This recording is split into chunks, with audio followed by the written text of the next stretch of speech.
I've had some phenomenal guests on the show. Conversations that made me stop, think, laugh, and honestly just feel inspired. The quality, the experience, the realness, it's blown me away. So we decided one episode just wasn't enough. This is the Top 10 series, a look back at the most relatable, impactful, funny, and learning filled moments from the incredible guests who've joined me so far. And before we jump in, a quick shout out to our sponsor, Your 360 AI. They're changing the game in feedback and growth. Real conversations turned into real development. Yes, please. Because the world of work is changing fast and guessing just doesn't cut it anymore. Visit your360.ai to see how they're helping teams stop guessing and start growing. All right, let's get into it. We finish out this series with the top 10 most funniest moments because let's be honest, learning is more fun when you can laugh along the way. Well, and spoiler alert, I don't know if I should say this now, but I just literally 15 minutes ago got a job offer. So Oh, I know. So we'll talk about that. But all yeah, right. spoiler alert, it's probably a much happier day in my last several months. Oh, nice, nice. That Yeah. is fantastic. Okay, Yes. so we do start. Let's go all the way back to younger you, your very Yes. first job. How old were you? What Yes. did you do? And yeah, tell us at least one Yeah. of the lessons. It's funny. I don't know even what drove me, but I wanted to get a job very early on. I feel like I was 13 or 14. I don't even know what the laws were in Wyoming at the time where I grew up. But I ended up wrapping presents during the holidays at a what we called a drugstore back then. So sort of like a I don't know, like a Walgreens or something like that. So I was wrapping presents. That was an early job. And then, really shortly after that, so I must have been 14, I ended up getting a job and I grew up in a very small town. I ended up getting a job at a photography studio. And again, on Main Street, we literally had two roads in our town, like Main Street and Federal. And I got a job on Main Street with a photography studio. And I ended up working there really all through high school. So it was, something I would do after school hours because they had sort of traditional retail hours. I'd work after school and then I'd work on Saturdays. And then I would really work there full time in the summers. And what a great experience because really at 14, 15, 16, 17 years old, I was, especially in the summer, really running the place. So I was doing everything from, orders from people who'd come in. I was doing sort of photography assistant work. I was painting backgrounds, murals to do shoots. I was building frames, like actual wood frames. So just, I think it really developed a lot of sort of responsibility and things like that and managing money. So I kind of always worked. So those were some of my most early experiences. Okay. Yeah, you mentioned responsibility because I was going to ask you, you worked there for a very long time, so I'm sure you grew. And what were some of those big aha moments or the lessons learned or the tough times, where you were like, I'm Yes. 15 years old, I should not be dealing with this, or like, That's so funny. I hope my former boss isn't listening to this. He's still around, but no, he's a great guy. But yeah, he was a bit of a challenging manager at times. He really, he expected a lot from me and sort of treated me like as if I were a grown adult. And had a bit of a temper.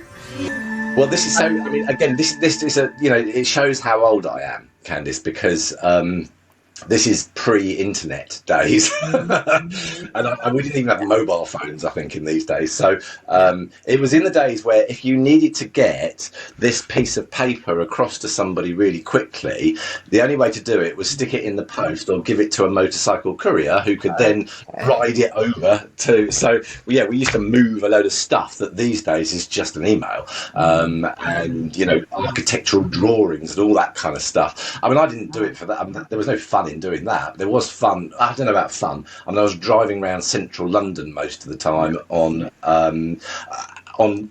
quite a large bike. So it was like 1,000cc Honda.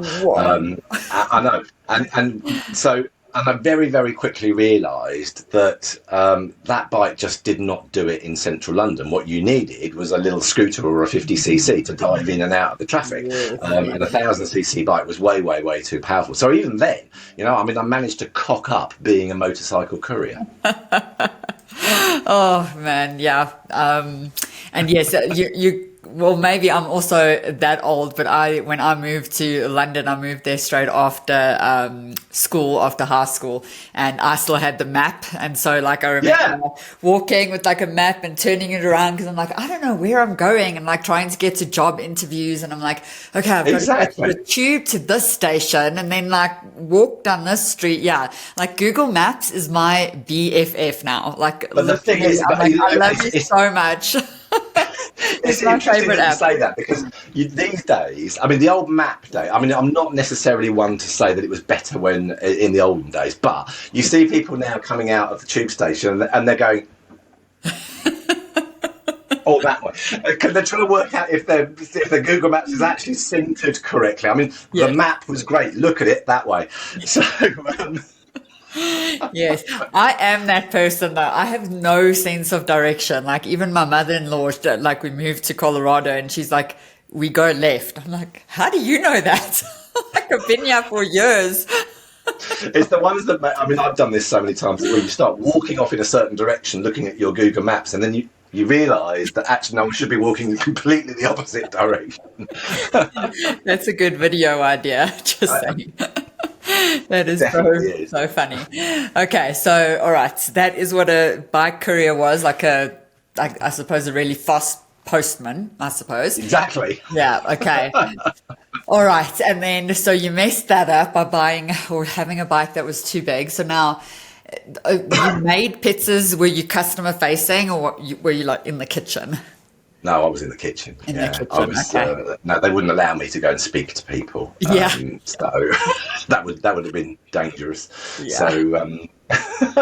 So yeah, I used to make them. Good fun that. Don't ask me the stories about what ended up in somebody's pizza if they weren't a very nice customer. It's all true. Oh no! Should we ask? We'll cut it out. Well, there you go. Yeah, let's not go there. Let's not go there. I mean, my only advice would be really, really nice to the waiting staff. That's all I can say. Yeah, it's a huge risk, and especially when you have nobody who's paved the way for you before. So, I mean, I kind of look back and think I must have been a bit delulu, but I made it work. Let's you just had a baby. It's hormones. A little bit. Yes, like we live a little bit parallel because I also had my first son and I went back to work, but then I quit after I worked out my maternity leave. I was like, I can't. So very similar. But now I want to know about your chapter 2. So you're on maternity leave. What did you build up? You said you had an escape route. Tell us. Yeah, so it almost wasn't. So it wasn't intentional, and I think that's always a nice thing that happens. We all go, I'd love to run my own business. What can I do? What can I do? What can I do? And how can I make money? And I just gave myself the space to just be for a while, and it literally happened almost by accident. So we were doing some renovations in our house during the time that I was on maternity leave, and we had a conservatory built, and I wanted a piece of artwork for the walls and I couldn't find anything that I liked. So being IT literate and everything, I created like all of the words that were meaningful to us, and I put them all down in like a nice display and everything. And you do see them everywhere now, but nobody knew what they were at the time. So I basically created sort of typographic artwork for our walls. I went round the local suppliers and said, can you create a canvas for me. I want it this size. I did all of the basics to get it as a product, a tangible thing. And then people were coming around to visit the baby or he was now like kind of 6 months old and wondering, less of my attention kind of, and saying, oh my God, I love that. Can you make one for me? That's amazing. Like I would love one of these. And to cut a long story short, I was like, this could be it. This could be the thing. And my husband and I were like, right, if you can make £500 a month, we can make things work. So like, if that can be your goal, let's give this a go for now and see how it goes. But so anyway, literally, it was the days of Twitter. I had literally the only thing kind of going on was Twitter. And I created something. I started sort of tweeting about it and like growing a little network of people who were entrepreneurs as well. And it started getting picked up by some magazines and celebrities and TV shows. And before I knew it, the first Christmas, it was the second Christmas. So it kind of I kept growing it up until kind of the second Christmas. I'm like sitting there going in tears going, I cannot cope with this level of demand. Like what's happening? This was only meant to be £500 a month. And be careful what you wish for. Because at the same time, I built my own little website with the IT skills that I gained. And there's a huge company in the UK called Not on the High Street. And they kind of have lots of small businesses in there, and they were growing at the time as well. So they asked me to join them. And ultimately, I became one of their very top sellers over the few years I was with them. And so, yeah, I had huge success with it, creating these pieces, which are, the business is still going. I sold it since, but it's still going. But that gave me around 8 years of just this thing that just kept snowballing into something more, which was fantastic. And taught me so many skills. Because I had to learn. I had no choice. I was walking around the library with a pram and a toddler running off to learn how to do search engine optimization and how to, we couldn't Google half this stuff even back then.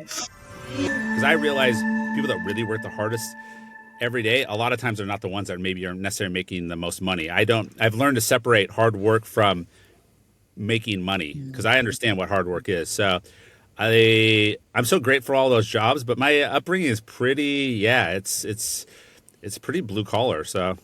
Mm-hmm. Yeah. What did did you say your parents owned that store, or did you say your grandpa? My grandpa did. No, my grandpa did, but. Okay.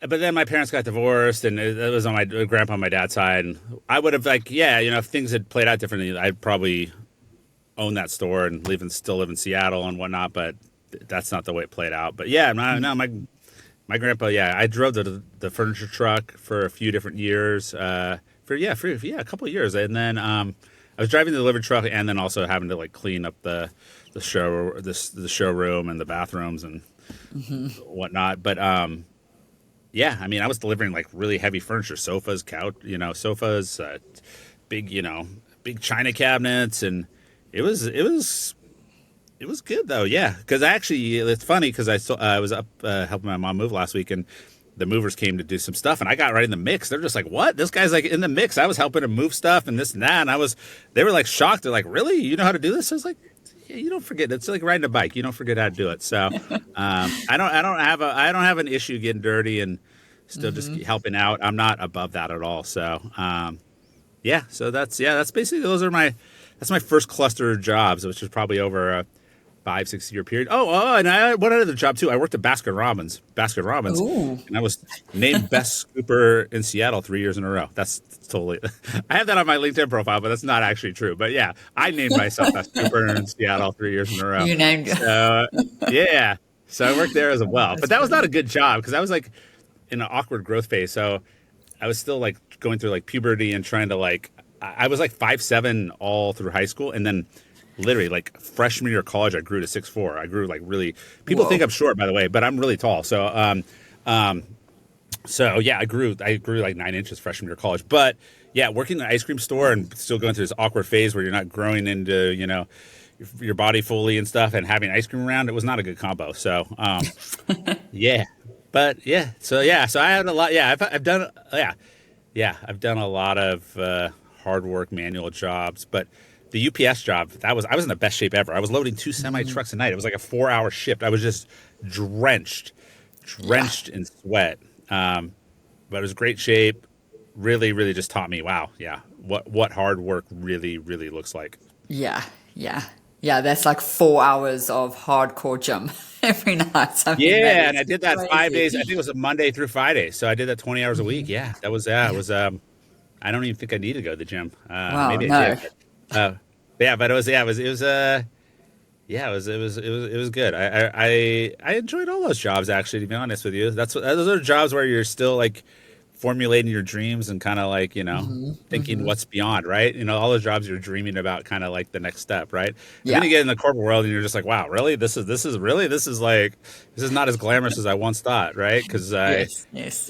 yeah. So Yeah. yeah. Yeah, I totally get that. All I wanted growing up was a corporate job so I could wear nice high heels because I had an aunt that worked in corporate and she wore such beautiful high heels. And now I'm like, I do not want to wear high heels. Yeah, So, yeah, yeah. I did not wear high heels in my no, first job. okay, all right. Just fun fact for the audience. Okay, good. I'm glad we cleared that up. All right, Yes. so that was all your like early 20s, or was that all high school still? Oh Or no, no, like, did no. That you would be do college? paper I route. don't. Paper route was that was probably 13 to 22. It was almost a 10-year Oh, period of all those wow. jobs. Yeah, yeah. I was working. I mean, I was working basically since 13. Yeah, Okay. I Yeah. was working.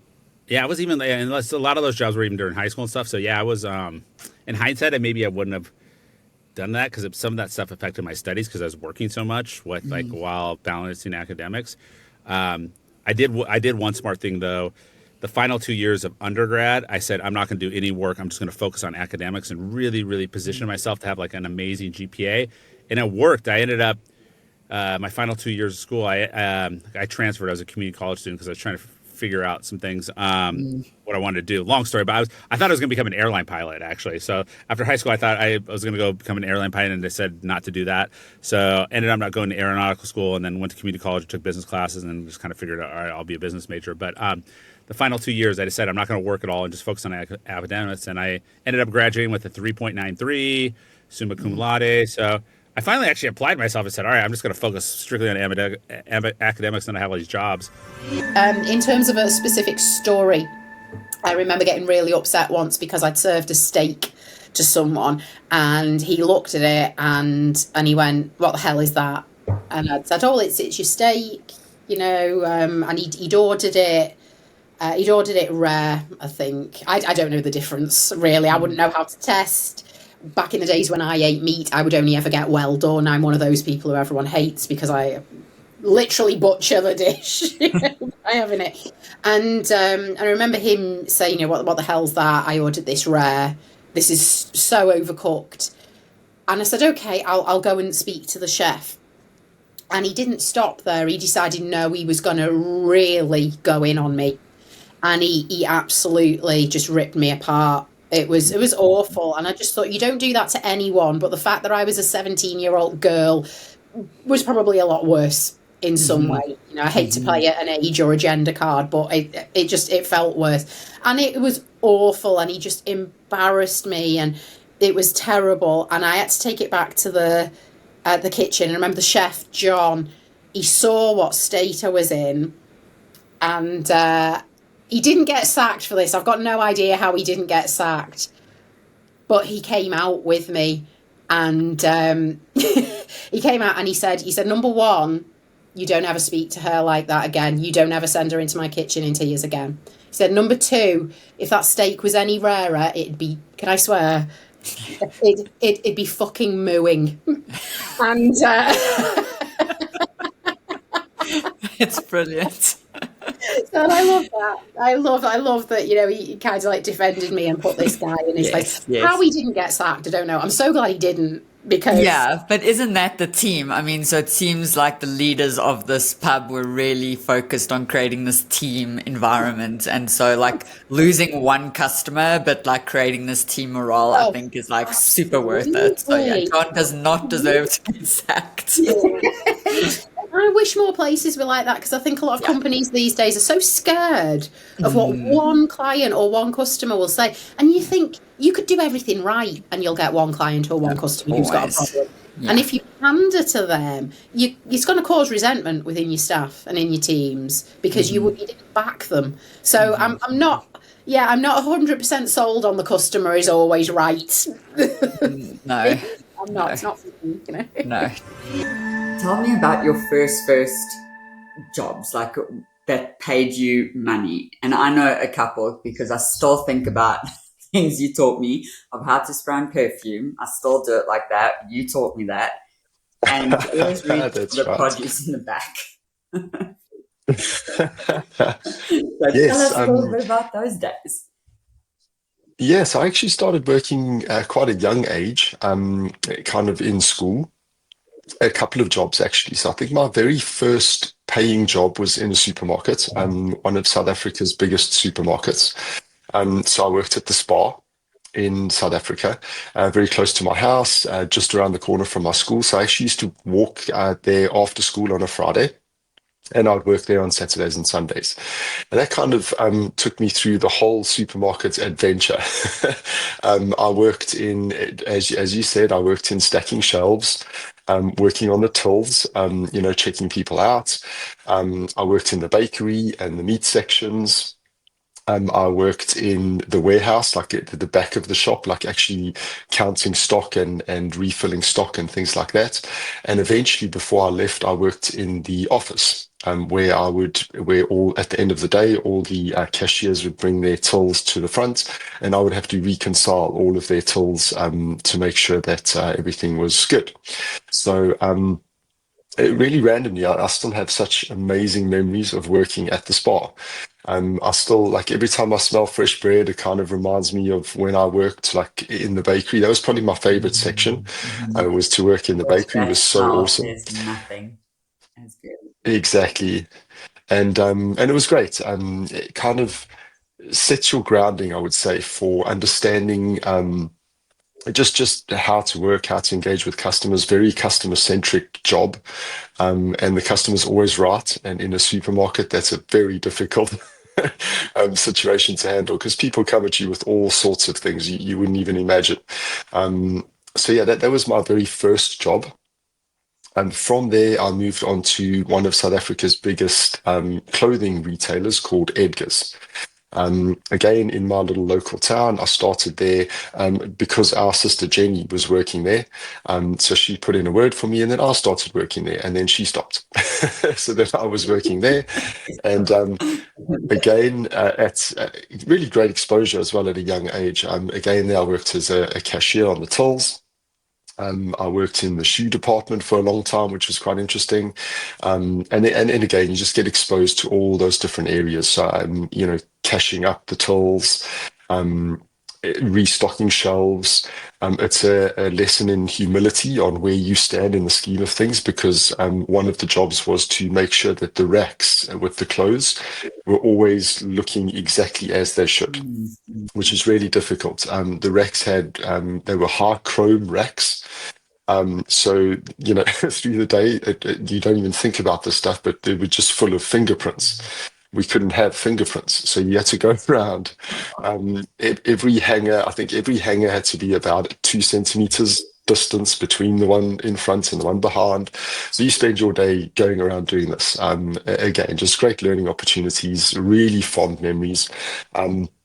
Can's mentioned how to spray on perfume. It was my role there at Edgar's, which led me into the cosmetics section for some reason, and that's where I went to really big launch events for brands like Tommy Hilfiger and things like that, and that's where they teach you how to spray on perfume. and not to destroy the layers and how the fragrance releases and all that stuff. So a lot of strings to the bow. Completely useless probably, but it all counts. This episode is sponsored by Your 360 AI. Developmental feedback turned into actionable growth. Let's face it, the world of work is changing fast, and if your teams are not sharing honest feedback, everyone's going to be left behind. Your 360 uses voice AI to really uncover those things that surveys just miss. It is real conversations turned into real growth. Stop guessing and start growing. Visit your360.ai today. So the first one, so I always was interested in spinning things up. And so even as like a little kid, like I remember one time I got in huge trouble because I figured out I could sell my mom's Diet Pepsi for a profit. And so I was like, this is great. Like mom has this whole stash of pop. I'll go do like everybody's doing lemonade. I can make way more money on pop. But one, I got in big trouble for that. Two, I wasn't getting paid by whatever. So my first job was actually a paper route. That was really it. I had some really quirky jobs. I assembled anchors where I had kind of this weird experience where I assembled anchors. And, if you were like, well, how about after school, after college, like what was your first professional job? I really kind of struggled with knowing what to do because I didn't really fit in anywhere. It was like Christopher's is this technology guy, he's a people person. And I think like a lot of people, not my proudest moment, but I did territory management for Camel cigarettes. And it was a very interesting, that was like my first full-time real job. And really the real reason I took it was it came with a company car and I got cool Camel swag. And I thought, in my 20s, that was the apex of making it, I guess. That was amazing. Okay. Yeah. I need to learn more about the paper, I would say route. Whatever it is. Yeah. Because I played this game as a kid called Paperboy. Paperboy. Did you play that? Gosh. Oh my gosh. Yes, of course you did. You just throwing the paper through the windows, Yes. trying not to hit the rocks in the cars. Yep. I still think about that. Like if I'm driving and there's a whole lot of like obstacles, I'm like, oh my gosh, it feels like I'm in Paperboy all over again. I was built for this There's moment. No tornado though. Yeah. Okay, so yeah, tell me about that. Were there tumbleweeds? Were there tornadoes? I'm sure there weren't, but like, So I was in, yeah. So I was fascinates me. in, yeah. Did you ride your bike? Like, Yeah. So I was very young when I started it. And it was kind of one of these things. It'll tell you a little bit about my childhood where like my parents were all about discipline and responsibility. And so it's like, you got to get a job. And I'm like, I mean, okay, I guess this, whatever. And so, and of course I didn't just get like a little paper route. I got the biggest paper route that the small town I lived in had. So yeah, I mean, every morning at 5:30, these stacks of papers would show up, and I had to carry two bags because it was so heavy my bike would tip over. And I had these just massive bags, and I would ride all through town and deliver rain, snow, shine. And I remember my dad would be like, unless you literally can't ride your bike, you're riding your bike. So -20 and 3 inches of snow. Hey, if the plows were out before you woke up, deal with it. wow. Every once in a while, he'd drive me around, but that was not the norm. It was wild. It was wild. I look back at it now. I would never make my kids do that. And only because it made our family's life a nightmare because if we ever wanted to go anywhere, it was like, well, who's going to do the paper route? And nobody wanted to do this thing. Like nobody wanted to take care of it. So it was like, well, I guess I'll stay home or like we don't go. It was an experience. Wow. Yeah. I'm so glad I asked because you can never quite picture it. And I don't know if people do it anymore, but I remember like the paper getting thrown over, but never thinking of who's delivering it, and the Yeah. time you have to wake up. And so obviously this was before school. Weren't you exhausted? Oh yeah. I mean, it was like Gosh. dark out. and Yeah. I'm up going riding around, and Wow. it wasn't like Paperboy where you could just, foo. It's like, no, everybody had a place, they wanted it in a Oh. certain door or whatever. You couldn't leave it outside because it'd get wet. And so Mhm. it was a lot of work. If it was raining, I had to bag every single paper. I mean, it was, looking back, I'm like, that's a lot to ask a little kid to do.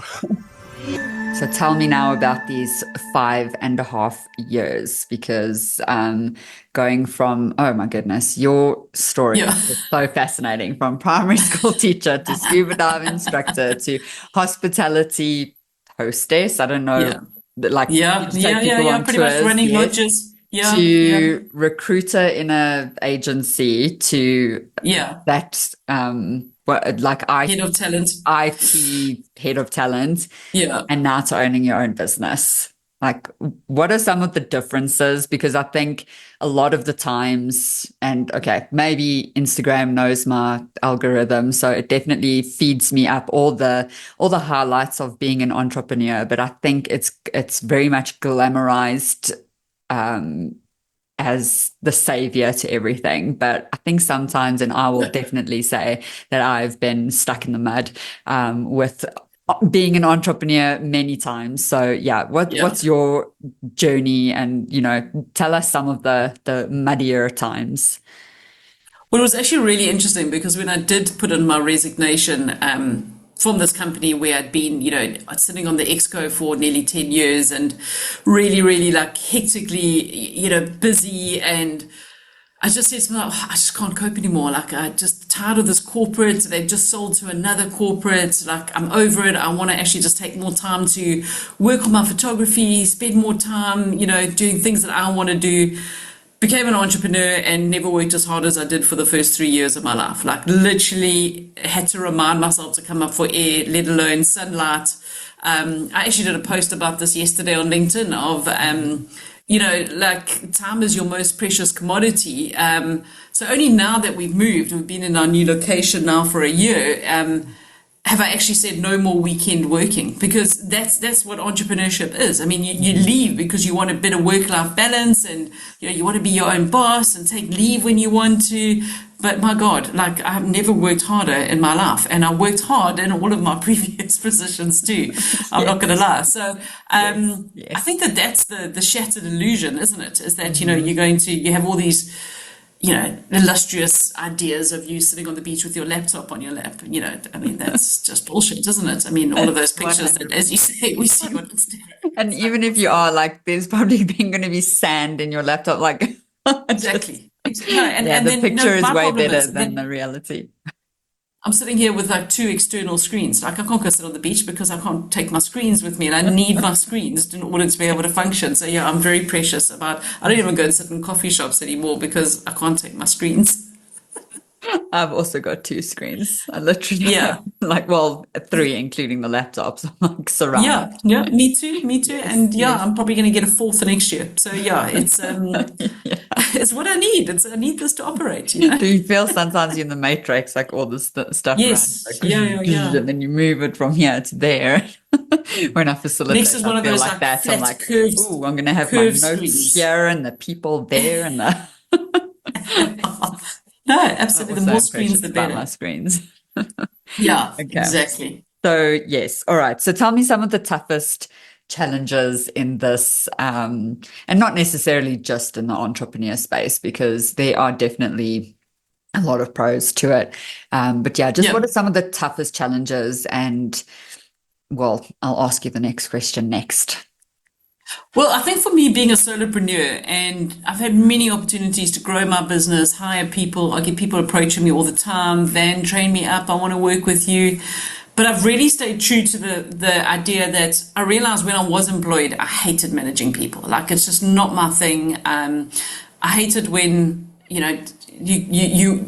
you become friends, and then you got to work hard on the business, and then weekend work comes up and you're the only one working weekends because it's your business and you've got a very much an invested interest in it, and no one else is. And yeah, it's just too complicated and having to explain myself all the time. So I think some of the challenges being a solopreneur is that you have to do everything. So sometimes you can get too focused on, actually, I'm building new training courses, to actually then get your head out from like underneath your laptop to think, shit, now I've got to sell these courses. But now actually I haven't spoken to clients in about a month or two. I haven't posted on LinkedIn once because I've been busy building training courses. And now what? My very, very, very first job ever. Gosh, when I was in high school, in the town that I grew up in northern Arizona, they opened up a racetrack, a horse racetrack, and they came to our high school and recruited a bunch of kids, all of us, to work there, doing all sorts of weird stuff, whether it was working in the concession stand or what have you. And so my best friend and I, we went and got jobs at the food stand there, where we were selling hot dogs and nachos and popcorn. And it was a total mess. We were setting it up and running it. And we both, my friend lasted, I think, a week, and I lasted 2 weeks because, and this was the first and one and only time I ever worked in the food industry.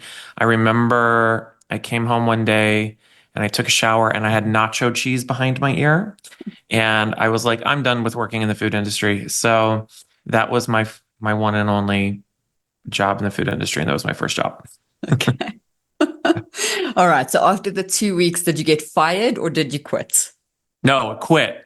I was Okay, you were I just was like, I am done. I out. was not Okay. gonna deal with nacho cheese anymore. It was awful. Do you eat nachos now, or are Oh you yeah, I love just sworn nachos. off? I just Okay, don't like to yes. make them. And serve them to other people. Yes, okay. Yeah. I love hearing people's first jobs because it's just Yeah. so fascinating where everyone started. So, or like just I don't know, where you got your hands dirty, and in your case, literally. So what sort of lessons did you learn during that glorious 2 weeks? That's a Obviously, you really don't good like the question. food industry, but what else? Yeah. Yeah, I actually, that's fun. I've never thought of this before, but I can tell you something that I did learn from that. Yeah, I remember when my friend and I got hired to take this job. I remember the concession stand, and there were two cash registers, and there was this hot dog machine, and the nacho machine, and the soda machine, and there was nothing in place on how to do anything. Like they literally had just opened this place. Everybody was getting hired, and I remember my friend and I, we were both like 16 at the time. They were just like, here you go, like sell hot dogs. And so we just kind of figured it out. Like we'd never used the register before. So we just had to, and nobody was there to teach us. So we figured that out. And then we figured out how to cook hot dogs and how to use a popcorn machine and how to sell the stuff. And it was a mess. And we probably messed up a whole bunch of things, and we're doing things totally improperly and not within the code or health code or anything like that. But I think what I learned from that, that I've experienced at every stage of my career, is that you have to learn how to move forward in spite of the ambiguity. Like there's always going to be ambiguity when you take on a job, and you still have to. I have this acronym that I use called FITFO, and you can bleep this out. It's called Figure It the Fuck Out. And it was a good example of like, we just had to figure it the fuck out. And every job I've ever had since then, there's been an element of that. I just did not want that to be my, like this is my like time at Nike, and I'm going to be like, okay, well then you search here, and if you use this term, like that just didn't seem like what I wanted my Nike speech to be. But I also didn't have anything else to talk about. My topic literally was determined by one of my friends from college, John Renahan. I asked him what he thought I should talk about, and what I heard him say to me was, you should talk about the Tower of Story. I don't know what the Tower of Story is. No idea. But he said it with enough conviction that it sounded like it existed. I'm picturing like an old comms textbook that says like figure 3-1, the Tower of Story, and I'm like picturing this tower, and like each level has a different thing on it. I get on the phone with the Nike people. I'm like, and now I'm all brimming with confidence. I'm like, I've got a topic. I want to talk about the Tower of Story. Thank God this wasn't a face-to-face meeting. Which By the way, it should have been. Like, I was living 15 minutes from Nike campus at the time. Yeah. I should have just drove there. What John had actually said, which I learned very quickly via the Nike reaction, he had actually used the word power. And I know that because Nike people are saying things out loud. They're like, oh, the power of story. Story is very powerful. They're like really pronouncing the P. And I'm on the other end. I'm like, oh my gosh. He said power, not tower. I get off the phone. I'm like, okay, all right. We're okay. Put a talk together on the power of story, which allows me now this is like to my credit though, even though I'm feeling like a fool at this point. It's my credit. I started looking around for how I could do something with teaching people about story and about speaking. I wrote a really if I do say so myself, a really great email to the CEO of this company down in the Bay Area called Duarte. So the CEO's name is Nancy Duarte. She's a gem of a human being. Spent about 45 minutes crafting this email. Press send. Don't think much of it. Get to work. So I press send like early in the morning. I thought to myself, like, CEOs check their email early in the morning. That's like send it then, not like the middle of the day. So send it early in the morning, get ready for work, go to my job, go into work. Very first thing I did to start the workday was check my Gmail account because I don't want to think about work and I didn't have that much to do. And I see like me coming Nancy, and I was like, who is Nancy? I had totally forgotten I'd sent this email. She wrote back 5 minutes later, and without taking you through the story and making it longer, she invited me to talk to someone at Duarte about what careers could look like. I'm above average and I should skip a grade, and then we would go next door and the teacher would tell my parents that I have a learning disability and I should be held back. So take that coupled with being bullied. I was always bullied in every school because I was always the new kid. Mm-hmm. Eventually I had just reached my apex and I made the decision to drop out of high school. So I am a high school dropout, barely have a 10th grade education. I think I had just started. I was 2 or 3 weeks into 10th grade and made the decision. And I remember the teachers and my father telling me, you'll never amount to anything. You will be destined to a life of fast food. And so I did exactly what they said. And I got a job in fast food. Mm-hmm. And I worked at Wendy's for a couple of years. And I just knew there was something else I wanted to be during that time, but I had no idea what it was. No one had ever told me you have skills, or I never had any career pathing conversations. Mm-hmm. It was more of just a survival mode because of moving around all the time and some other family trauma. It was just surviving. So got the job at Wendy's, but there was just this, I knew there was something else. I just didn't know what it was. And one day I was looking in the newspaper because I'm old enough that once upon a time you had to look in the newspaper for jobs, and only on Sundays. Sunday was the good jobs. Yes. And there was an ad for a Microsoft Office trainer. And I remember seeing the ad thinking, how hard could that be? I know how to use Microsoft Office and I've never had any good teachers, so I can do this. And I went to the job interview and I was horrible, because they asked me to do a test teach. I had no idea what a test teach was. And so they said, well, we want you to teach for 5 minutes how you use Microsoft Word. And I was so nervous that I decided to cough. Coughing was a mechanism that allowed me to think about what I was trying to say and buy myself some time. So I told them I was very sick, but I really wanted the interview. And so I would cough and cough and cough. And she finally interrupted me about 3 minutes in. She says, it sounds like you're really not well. Go home and we'll give you a call if we decide we want you to come back. And I left and I thought, well, I certainly didn't get that job. And they called me a week later to offer me the job. So I'm 17 years old and I've been hired by a company called Comp USA, which is now bankrupt, long defunct, hopefully not because of me. It's like a Best Buy competitor. And once upon a time, you would go to these stores to learn computers. Well, they had just gotten a contract with the US government for Microsoft Office 2000. And so my job was to travel around the country teaching Social Security Administration offices how to use Microsoft Office 2000. And so I walk into my first classroom and I'm 17. I look like their child. They look like my parents. No idea what I was doing. And I remember I broke down and cried in the first class and kind of ran out, had a little sob, came back in, finished the class. And I remember going back that night thinking, okay, you've got to really learn how to do this and you have to invest the time. And so the next day I got 0.001% better. And then the next day, 0.001% better. And then eventually, about 6 or 7 months in, I saw the light go off or go on in somebody's eyes. And I remember for the first time feeling like I had value. There was something I could contribute that was meaningful to somebody else. And it felt really, really good.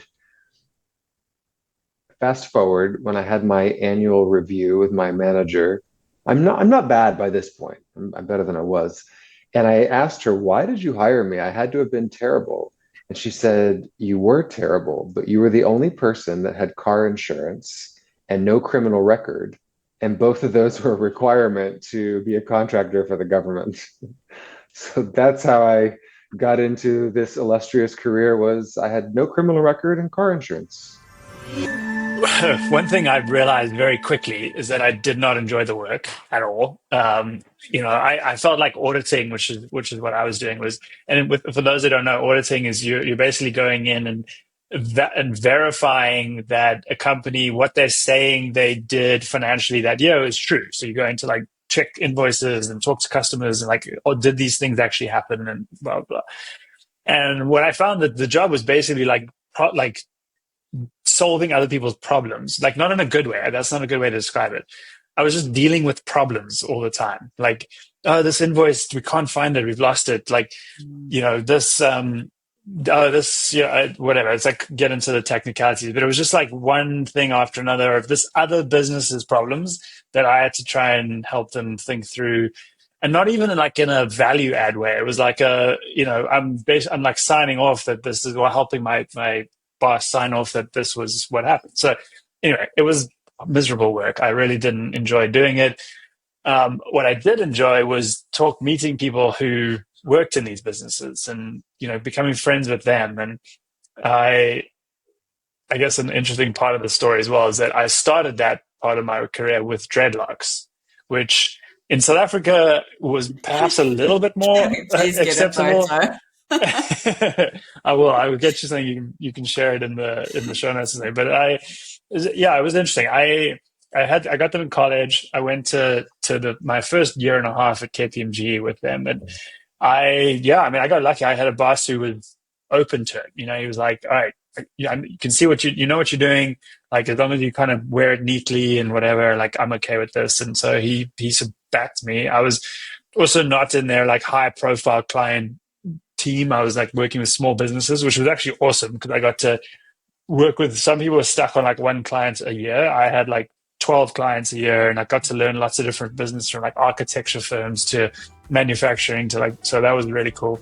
And I got to meet the owners of these businesses, which was also awesome. But yeah, I mean, I didn't enjoy it. I enjoyed working with the people and like helping them and connecting with them, but the work itself was really tiresome.